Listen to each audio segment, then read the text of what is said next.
Hello বন্ধুরা, তোমরা সকলে কেমন আছো? আশা করি তোমরা সকলে খুব ভালো আছো। আমিও খুব ভালো আছি। তো চলো আজ দুপুরে আমি কি রান্না করেছি সেটা তোমাদের সঙ্গে শেয়ার করি। তার আগে একটা কথা বলি বন্ধুরা, এই যে মাছটা দেখছো, এই মাছটা আমার ভাই পুকুর থেকে ধরে এনেছে। আসলে আমাদের এখানে প্রচণ্ড বৃষ্টি হচ্ছে আজ 3-4 দিন ধরে। তো এখানকার যত পুকুর আছে সব তো ডুবে গেছে জলে। ও দেখতে গেছিলো পুকুরে, সবাই যাচ্ছিল যে মাছ হচ্ছে কিনা, তো গিয়ে একটা মাছ পেয়েছে ও। আর যে চিংড়ি মাছগুলো দেখছো, ওগুলো আসলে আমার মা সকালে কিনে এনেছিল চাল কুমড়ো দিয়ে রান্না করবে বলে। কিন্তু হঠাৎ মায়ের ফোন আসে, মাকে কাজের জন্য বেরিয়ে যেতে হয়। ওই জন্য মা আর দুপুরে রান্নাটা করতে পারেনি। তো রান্নাটা যেহেতু আমাকেই করতে হলো, তো আমি ভাবলাম ওই মাছটাকেই রান্না করি। তার সাথে কিছু চিংড়ি মাছও আমি নিয়ে নিয়েছিলাম, আমার খুব খেতে ইচ্ছা করছিল। ওই জন্য 4 থেকে 5টা চিংড়ি মাছ আমি ওই মাছটার মধ্যে নিয়েছিলাম। তারপর সারা ঘর খুঁজে কটা আলু পেলাম, ফ্রিজ থেকে একটা টমেটো পেলাম, সেগুলো দিয়েই একটা তরকারি করলাম আর কি।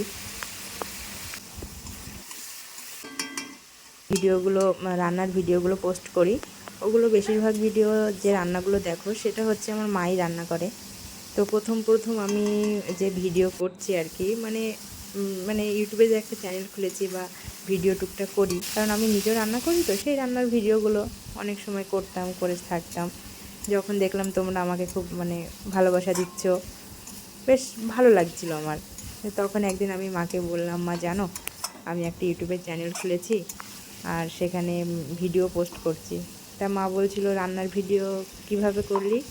তা আমি বললাম, কেন, তুমি যেদিন বাড়ি থাকো না, কাজে যাও, সেদিন তো রান্না আমাকে করতে হয়। তো সেই রান্নার ভিডিওগুলোই আমি পোস্ট করি আর কি।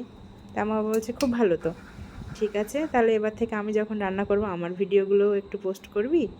আমি বললাম, হ্যাঁ হ্যাঁ, কেন নয়। সেদিনের পরের থেকে মাকে বললাম। তো মা যখনই রান্না করে তখনই দেখি আমাকে বলে, কিরে মনা, আজকে এই জিনিসটা রান্না করছি, ভিডিও করবি না, তাড়াতাড়ি আয়।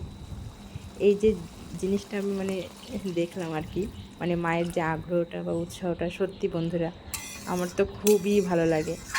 আজ দুপুরে যেমন, তো মা থাকতে পারলো না, কিন্তু সকালে বলছিল যে চাল কুমড়ো এনেছি আর চিংড়ি মাছ আছে, একসঙ্গে রান্না করব, তো ভিডিও করবি তো। কিন্তু মায়ের তো থাকা হলো না, মাকে কাজের জন্য বেরিয়ে যেতে হলো আর আমাকেই রান্নাটা করতে হলো। তো ভাবলাম আজকে রান্নার ভিডিওটা এটা আমি আমার রান্নার ভিডিওটাই পোস্ট করি, তো তোমাদের সঙ্গে সেটা শেয়ার করলাম।